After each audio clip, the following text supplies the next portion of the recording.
Welcome to my Kannada ಮಾಹಿತಿ ಪುಸ್ತಕ channel.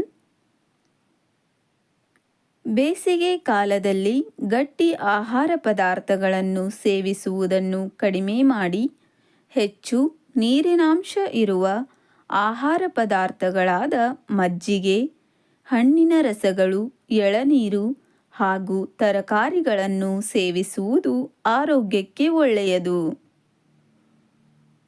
ವಿಷಮ ಶೀತ ಜ್ವರದ ರೋಗಿಗಳಿಗೆ ಬಾರ್ಲಿ ಗಂಜಿ ಅಥವಾ ಕೆಂಪು ಅಕ್ಕಿ ಗಂಜಿಯಂತಹ ಹಗುರವಾದ ಆಹಾರಗಳನ್ನು ಕೆಲವು ದಿನಗಳ ಕಾಲ ಕೊಡುವುದರಿಂದ ಆರೋಗ್ಯ ಸುಧಾರಿಸುತ್ತದೆ.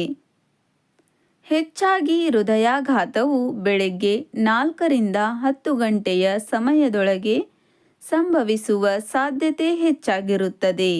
ಹಾಗಾಗಿ ಈ ಸಮಯದಲ್ಲಿ ಹೆಚ್ಚು ಒತ್ತಡದಲ್ಲಿರದೆ ಪ್ರಶಾಂತವಾಗಿ ಇರಬೇಕು. ಆಹಾರವನ್ನು ಅತಿಯಾಗಿ ಸೇವಿಸಿದಾಗ ಉಂಟಾಗುವ ಅಜೀರ್ಣತೆಯ ಸಮಸ್ಯೆಗೆ ಉಪವಾಸವೇ ಉತ್ತಮವಾದ ಮನೆಮದ್ದಾಗಿದೆ. ನಿದ್ದೆ ಪ್ರತಿಯೊಬ್ಬ ಮನುಷ್ಯನಿಗೂ ಮುಖ್ಯವಾದದ್ದು. ಹೆಚ್ಚಾಗಿ ಮಾನಸಿಕ ಒತ್ತಡದ ಕೆಲಸ ಮಾಡುವವರು ಮಧ್ಯಾಹ್ನ ಅರ್ಧ ಗಂಟೆ ನಿದ್ದೆ ಮಾಡುವುದು ಆರೋಗ್ಯಕ್ಕೆ ಒಳ್ಳೆಯದು.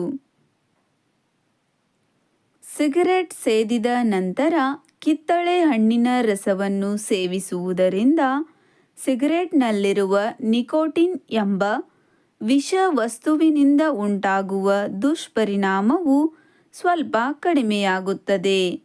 ಸಿಗರೆಟ್ ಸೇದುವುದು ಆರೋಗ್ಯಕ್ಕೆ ಒಳ್ಳೆಯದಲ್ಲ.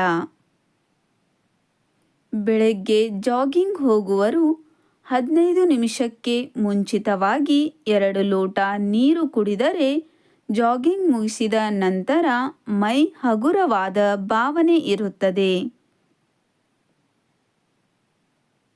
ಹೆಚ್ಚು ಗಂಟೆಗಳ ಕಾಲ ಕಂಪ್ಯೂಟರ್ ಮುಂದೆ ಕೂತು ಕೆಲಸ ಮಾಡುವವರು 6 ತಿಂಗಳಿಗೊಮ್ಮೆ ಕಣ್ಣಿನ ತಪಾಸಣೆ ಮಾಡಿಸಿಕೊಳ್ಳಬೇಕು.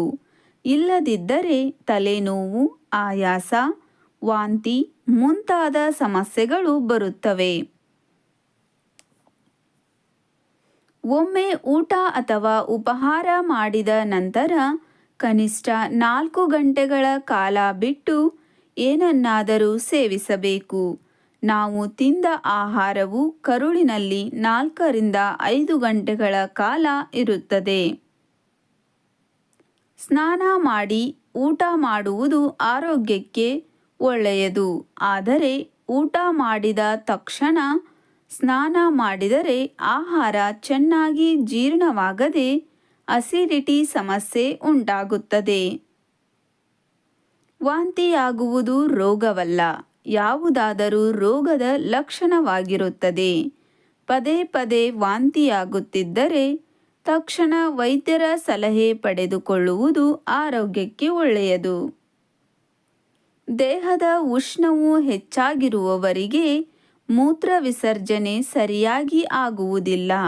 ಅಂಥವರು 1 ಚಮಚ ಮೆಂತೆ ಕಾಳನ್ನು ರಾತ್ರಿ ನೀರಲ್ಲಿ ನೆನೆಸಿ ಬೆಳಗ್ಗೆ ಖಾಲಿ ಹೊಟ್ಟೆಯಲ್ಲಿ ತಿಂದು ನಂತರ ಮಜ್ಜಿಗೆ ಕುಡಿದರೆ ದೇಹ ತಂಪಾಗಿರುತ್ತದೆ. ಅನ್ನದ ಗಂಜಿಯು ಗಟ್ಟಿಯಾದಾಗ ಅದಕ್ಕೆ ಉಪ್ಪು ಖಾರವನ್ನು ಸೇರಿಸಿಕೊಂಡು ಸೇವಿಸುವುದರಿಂದ ದೇಹವು ತಂಪಾಗಿರುತ್ತದೆ ಮತ್ತು ಹಸಿವು ಕಡಿಮೆಯಾಗುತ್ತದೆ. ಗಂಟಲು ಕೆರೆತವಿದ್ದಾಗ 2 ಕಾಳು ಮೆಣಸನ್ನು ಬಾಯಿಯಲ್ಲಿ ಹಾಕಿಕೊಂಡು ಜಗಿಯದೆ ಹಾಗೆ ಅರ್ಧ ಗಂಟೆ ಕೂತರೆ ಗಂಟಲು ಕೆರೆತ ಬೇಗನೆ ಕಡಿಮೆಯಾಗುತ್ತದೆ. ಬಸಳೆ ಸೊಪ್ಪು ತಿನ್ನುವುದರಿಂದ ದೇಹಕ್ಕೆ ಹೆಚ್ಚು ತಂಪನ್ನು ಒದಗಿಸುತ್ತದೆ. ಹಾಗಾಗಿ ಶೀತ ದೇಹದವರು ಹಾಗೂ ಅಸ್ತಮಾ ರೋಗಿಗಳು ಹೆಚ್ಚಾಗಿ ಈ ಸೊಪ್ಪನ್ನು ಸೇವಿಸಬಾರದು.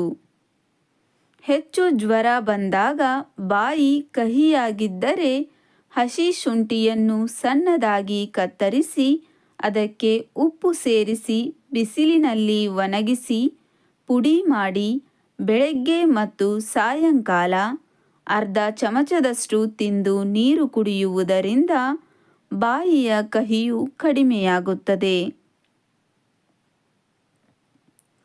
ಹೊಟ್ಟೆ ಹುಣ್ಣಿನ ಸಮಸ್ಯೆ ಇರುವವರು ಟೊಮೆಟೊ, ಬದನೆಕಾಯಿ, ಮೀನು, ಮೊಟ್ಟೆ, ಚಿಕನ್ ಹಾಗೂ ಹಂದಿ ಮಾಂಸವನ್ನು ಹೆಚ್ಚಾಗಿ ಸೇವಿಸಬಾರದು.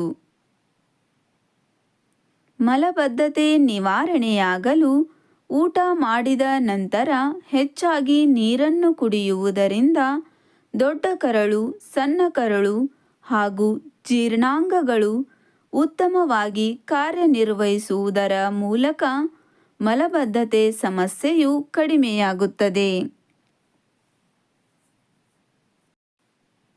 ಬಾಟಲ್ನಲ್ಲಿ ಬಿಸಿ ನೀರನ್ನು ಹಾಕುವ ಮೊದಲು ಅದಕ್ಕೆ ಸ್ವಲ್ಪ ಗ್ಲಿಸರಿನ್ ಅನ್ನು ಹಾಕುವುದರಿಂದ ನೀರು ಹೆಚ್ಚು ಹೊತ್ತು ಬಿಸಿಯಾಗಿರುತ್ತದೆ. ರಾತ್ರಿ ಊಟದಲ್ಲಿ ಹೆಚ್ಚಾಗಿ ಸೊಪ್ಪು, ಮೊಸರು ಹಾಗೂ ಮಜ್ಜಿಗೆಯಂತಹ ಆಹಾರ ಪದಾರ್ಥಗಳನ್ನು ಸೇವಿಸುವುದು ಆರೋಗ್ಯಕ್ಕೆ ಒಳ್ಳೆಯದಲ್ಲ. ನೆಗಡಿ ಸಮಸ್ಯೆ ಹೆಚ್ಚಾದಾಗ ರಾತ್ರಿ ಮಲಗುವ ಮುನ್ನ ಒಂದು ಹಸಿ ಈರುಳ್ಳಿಯನ್ನು ಜಗೆದು ತಿಂದು 1 ಲೋಟ ಬಿಸಿ ನೀರನ್ನು ಕುಡಿದು ಮಲಗಿದರೆ ನೆಗಡಿ ಬೇಗನೆ ಕಡಿಮೆಯಾಗುತ್ತದೆ. ಹಲ್ಲು ನೋವು ಹೆಚ್ಚಾದಾಗ ಕಿತ್ತಳೆ ಸಿಪ್ಪೆಯನ್ನು ಜಗಿಯುವುದರಿಂದ ಹಲ್ಲು ನೋವು ಕಡಿಮೆಯಾಗುತ್ತದೆ. ಮಾನವನ ತಲೆಬುರುಡೆಯ ಎಡಭಾಗಕ್ಕೆ ಬಲವಾದ ಪೆಟ್ಟು ಬಿದ್ದರೆ ಮನುಷ್ಯನ ಮಾತನಾಡುವ ಸಾಮರ್ಥ್ಯವನ್ನು ಕಳೆದುಕೊಳ್ಳುವ ಸಾಧ್ಯತೆ ಇರುತ್ತದೆ. ಸ್ಪಷ್ಟವಾಗಿ ಮಾತನಾಡಲು ಆಗದೆ ಚಿಕ್ಕ ಮಕ್ಕಳಂತೆ ತೊದಲು ನುಡಿಯಲ್ಲಿ ಮಾತನಾಡಬೇಕಾಗುತ್ತದೆ. ಚರ್ಮದಲ್ಲಿ ಅಗತ್ಯ ಪ್ರಮಾಣದ ಜಿಡ್ಡಿನಾಂಶ ಇಲ್ಲದಿದ್ದರೆ ಹಲವಾರು ರೀತಿಯ ತೊಂದರೆಗಳು ಬರುತ್ತವೆ. ಆದ್ದರಿಂದ ಆಗಾಗ ಎಣ್ಣೆ ಸ್ನಾನ ಮಾಡುವುದು ಆರೋಗ್ಯಕ್ಕೆ ಒಳ್ಳೆಯದು. ಜೇನುಹುಳು ಕಡಿದ ಜಾಗಕ್ಕೆ ಪಪ್ಪಾಯ ಕಾಯಿಯ ಹಾಲನ್ನು ಹಚ್ಚುವುದರಿಂದ ವಿಷ ಇಳಿದು ಊತ ಹೆಚ್ಚಾಗುವುದಿಲ್ಲ.